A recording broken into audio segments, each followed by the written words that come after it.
माछीवाल मंडी आए ने दलीप भाई, इन्हें तुसीं पट्ठां वेख सकते हो। सोहणियां पट्ठां जनाब, खट्टी जिन्नियां पट्ठां ने। तो पहले तुहानूं एक एक करके विखा दी, फिर उस तो बाद रैट जनाब इन्हां तुहानूं दस्सांगे कि की रैट इन्हां दा चल रहा अज।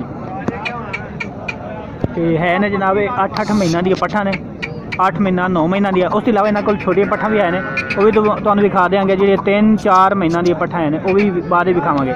तो इन्हां दे रंग जनाब तुसीं चैक कर सकते हो, किहड़े सोहणे रंग ने।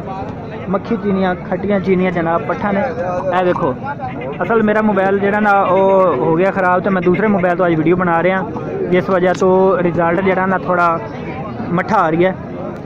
यह देख सकते हो जनाब, इन्होंने तुम कान भी चेक कर सकते हो, प्योर देसी जनाब पट्ठा ने इस इलाके दियाँ। मक्खी चीनी तो यह देखो जनाब, सोहने रंग जनाब इन्हों के। 8-8 9-9 महीनों दी। जिन्होंने दोस्तों ने खरीदनियां नदीम भाई नाल राबता भी तुसीं कर सकते। अगे एक और तुहानूं पट्ठ विखा दें जनाब। यह देखो सोहने रंग ने जनाब इन्हां दे। ते यह देखो इन्हां दे कन्न प्योर देसी जनाब।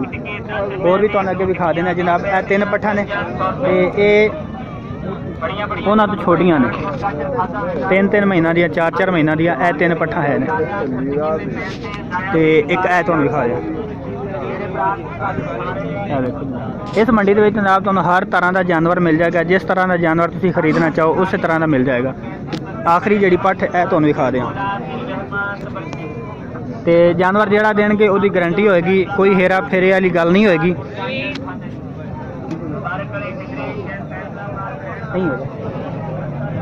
देखो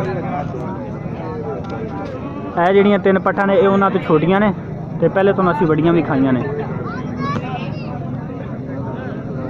तो मुल जोड़ा जनाब इन्हों का करते हैं 11 साढ़े 11 हज़ार रुपये में तुहानूं फी पट्ठ मिल जाएगी।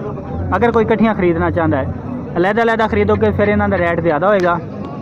तो कट्ठियां अगर कोई बंदा खरीदना चाहता है तो फिर जनाब इन्हों का 11-11 हज़ार कर लेंगे। देखो आई पकड़ देखो नंबर इन्हों का जनाब असीं लै लेने हैं। इस नंबर तुसीं राबता भी कर सकते हो। व्हाट्सएप नंबर पर दिया है,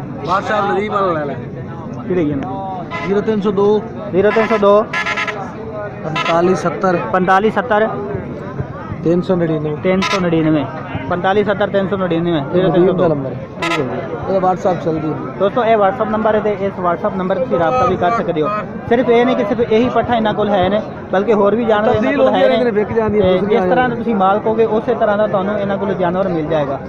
आ जाए ने माछीवाल मंडी विक जाती है, फिर नवी आ जाती है इस तरह। हाँ जी।